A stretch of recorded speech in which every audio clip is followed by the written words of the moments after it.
Hello and welcome back. I'm a mental health therapist. My name is Mallory Grimste and I just did another video on this, but I'm going to be answering your comments and responding to your comments and questions that you all leave here. I really had a good time doing this. Apparently I had a lot to say to the point that this light over here actually went out in the last video.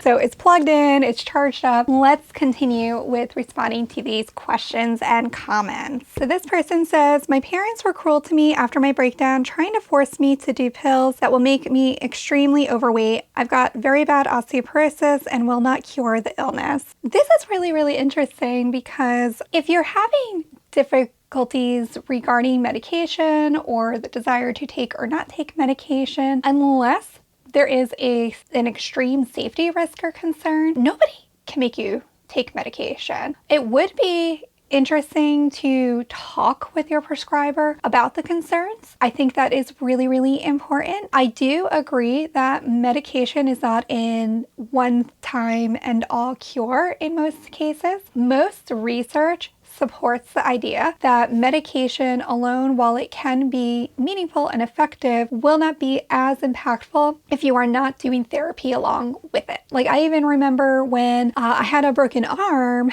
and I actually have a metal plate in this arm now.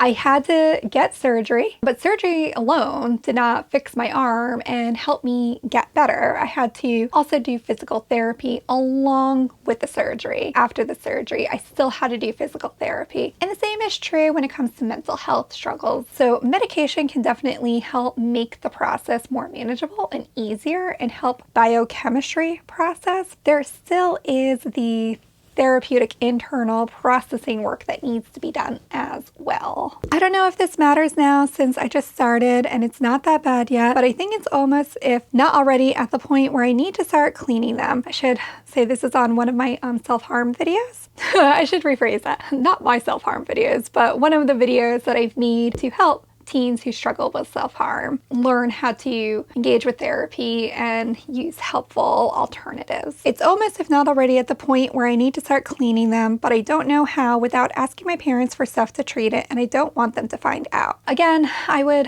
definitely stay curious about why you wouldn't want your parents to find out, especially if you're wanting support and help from them. If you need supplies from them, it's probably important that they know why, and so that they can help with that as well. Is it more about like you're not sure how to talk to them about it? Is it more about the fear or the discomfort of that conversation? I have a really great video on how to talk to your parents about your self-harm struggles, and I would definitely steer you in that direction. I'll put the video link in the description below. So this was in response to a community post that says, where will you be focusing more on this year? This person said, seeking balance between work and family time, working on setting office hours. My focus word for the year is clarity. I think that's awesome. So this person seems like they're not currently in school, so that might be why they're talking about office hours. But I would encourage you, if you are in school, setting homework hours or study hours or something like that. There's something that happens when we can set time aside that is dedicated to a certain purpose. It helps to keep us focused. It helps to get us into what's called a flow state where things are just coming easier. Have you ever sat down to write a paper and you're kind of like, oh gosh, I don't even know where to start, but like you have 2 hours to get that paper in and suddenly the words are flowing? You can create that without the stress, hopefully, by not procrastinating and just setting up a habit of, okay, from this time to this time, I'm going to work on this. I myself, in my practice, I set up what's called a power hour every day, where for an hour a day, I just work on administrative tasks or behind the scenes tasks. So where I'm not talking to parents, where I'm not filming videos, where I'm not in client sessions. This is where I do my bookkeeping, which don't love numbers. This is where I write my session notes. This is where I do some planning and prepping for videos like this, or planning and prepping for sessions. It's where I kind of use that hour to just kind of keep the ball rolling with all the other stuff. Sometimes I use it to clean the office.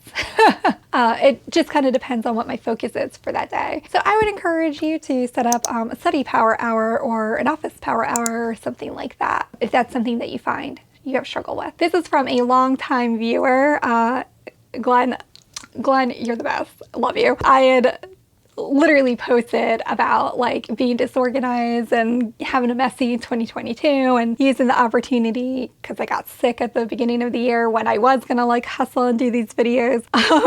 Glenn says, "You sound a little harsh on yourself. Remember to be gentle and kind to yourself like you do with your clients. All the best." Love you, Glenn. I often am hard on myself too. I do have to practice self-compassion just like everybody else. You're absolutely right. And I really, really appreciate that feedback and validation and support. It's very nice. Thank you. And then this person just said, "For the 3 ways you can cope with separation anxiety from a mental health therapist. Thank you. This helped me." So thank you for that. I did have on Instagram, I did have 2 people reach out to me on here as well. I can't get in, so I can't read the comment directly. From what I do remember, one person had asked for a little more clarity on PTSD diagnosis and dissociation in particular. I would really encourage you guys when you are asking for help or feedback or support to, I know that diagnosing can be really helpful in kind of like shorthand exchange. It's really great for research. It's really great for medication purposes. It's really, really great when it comes to insurance reimbursement. It's not so great for treatment, honestly, in my experience, because we tend to kind of get stuck on like, oh my gosh, this is my diagnosis, and so this is like my life forever. And if you're finding yourself over-identifying with the diagnosis, that's not really helpful or healing. Instead, I would really focus on how is the symptom or symptoms presenting and impacting you personally right now. Are you having difficulty concentrating? Is your schoolwork being impacted? Are your relationships not as strong as they once were? Do you feel disconnected? Are you dealing with negative self-talk? Those are the sort of things that I would encourage you to focus on. That will probably help you understand how your diagnosis is impacting you and how it's being treated way more than focusing more on like the diagnosis itself. That is my personal and professional opinion on this. You know, other people may agree or disagree. Please don't come at me.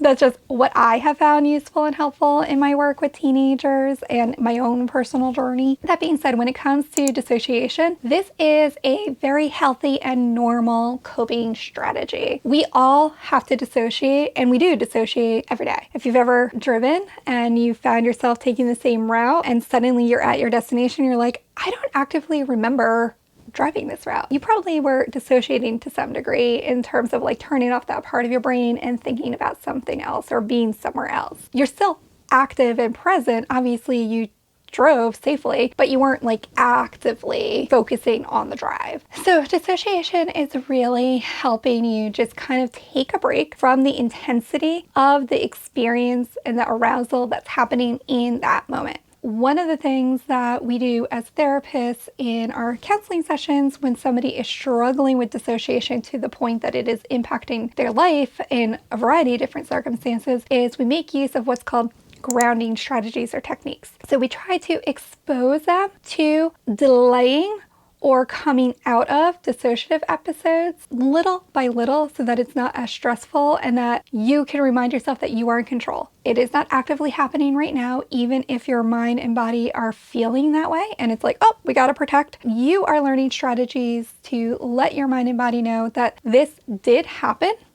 You have learned and integrated the experience and what we call process it, and that you are safe here now. I have a ton of videos on different grounding strategies. One is like the EFT video. One is using your 5 senses, creating a calm, safe space. I'll leave the links to that in the description below. And then the other comment on Instagram, it was about self-compassion, which is actually a hot topic that's been coming up a lot in therapy sessions that I have with the teens that I actively work with right now. I think that this does come up periodically anyway. I think that we happen to live in a society that puts a lot of stress and pressure to perform well, to perform perfect, which is unreasonable and unrealistic. With that, one of the ways that we've learned to motivate ourselves is to be harsh to ourselves, which can to some degree be motivating, but probably in the long term, not so much. And so one of the things that I would encourage you to do is if you're wanting to practice self-compassion is